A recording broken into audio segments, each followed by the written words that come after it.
Terima kasih atas kesempatan yang diberikan.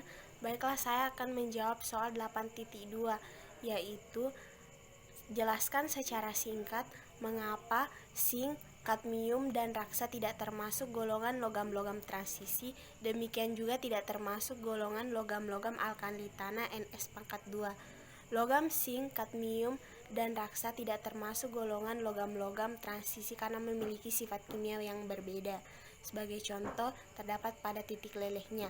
Titik leleh zinc dan kadmium berturut-turut 419 derajat Celcius dan 321 derajat Celcius, jauh lebih rendah dibandingkan titik leleh logam-logam transisi, yaitu mendekati 1000 derajat Celcius.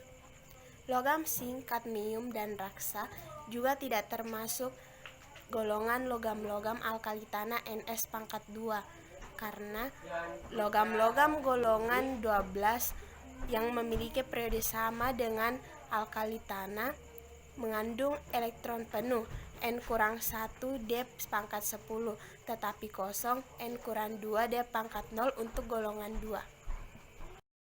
Pertanyaan 8.4. Raksa 2 iodida larut dalam air, tetapi larut dalam larutan kalium iodida. Jelaskan. Jawabannya 8.4. Raksa 2 iodida tidak larut di air karena Hgi2 ialah senyawa nonpolar karena struktur geometrinya yang linear, di mana air adalah senyawa polar yang tidak dapat melarutkan senyawa nonpolar (like disolver like). Tetapi Hgi2 larut dalam kalium iodid karena ada efek ion senama. Adanya ion senama ini merupakan salah satu bahan membentuk senyawa kompleks yang memiliki endapan. Ion iodida mengendapkan ion raksa 2, di mana endapan ini larut dalam iodid berlebih oleh karena pembentukan ion kompleks ion tetraiodid merkurat 2 Hg4 2+.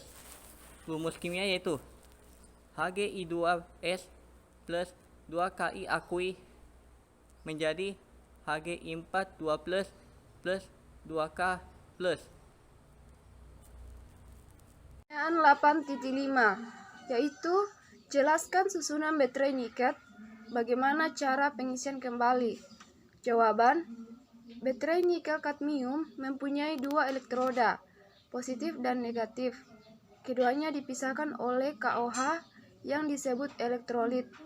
Biasanya elektroda positif yaitu nikel hidrat NiOOH yang biasanya berupa batang karbon, dan elektroda negatif yaitu kadmium berupa pelat seng. Jika kedua elektroda itu dihubungkan dengan kawat, zarah kecil yang disebut elektron akan bergerak dari arah elektroda negatif ke positif. Itulah yang akan menghasilkan energi listrik. Oleh karena baterai nikel kadmium bersifat dapat balik atau reversibel, maka baterai dapat diisi ulang dengan membalik reaksi yang semula energi kimia menjadi energi listrik kepada reaksi balikan elektroda yang semula mengalami reduksi akan mengalami oksidasi. Begitupun sebaliknya, untuk elektroda yang semula mengalami oksidasi akan mengalami reduksi, sehingga katoda dan anoda berubah pada reaksi kebalikan. Untuk soal 8.7, tuliskan persamaan reaksi untuk sifat-sifat senyawa raksa berikut. A. Zn ditambah H3O plus ditambah H2O. B. Zn ditambah OH minus ditambah H2O.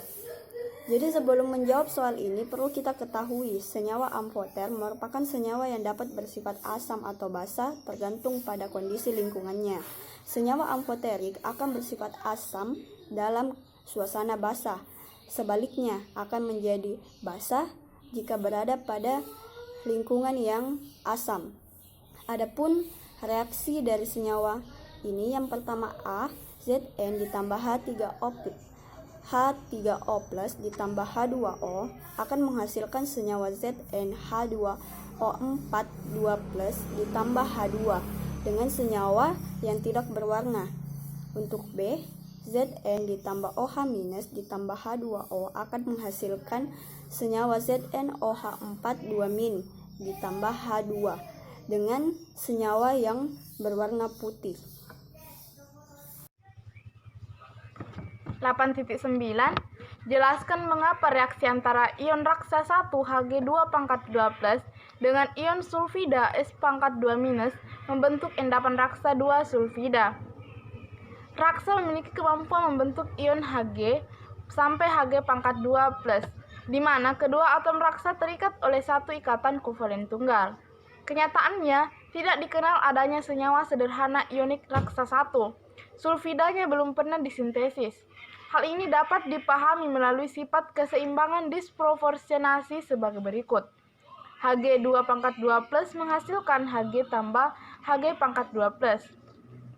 Nilai tetapan keseimbangan disproporsionasi sistem keseimbangan tersebut yaitu tak terhingga 6 kali 10⁻³ pada suhu 25 derajat Celcius. Rendahnya nilai tetapan ini menunjukkan bahwa dalam kondisi normal, kecenderungan ion raksa 1 untuk terdisproporsionasi hanya kecil saja. Tetapi, anion sulfida S+2- dengan raksa 2 membentuk senyawa HGS yang sangat sukar larut, sehingga membentuk endapan HGS dengan KSP tak terhingga 4 kali 10⁻53, mendorong keseimbangan tersebut ke arah kanan. Akibatnya, reaksi total raksa 1 dengan ion sulfida tidak akan menghasilkan raksa 1 sulfida, melainkan raksa 2 sulfida. Adapun persamaan reaksinya, Hg2+2+ ditambah S+2- menghasilkan Hg ditambah HGS.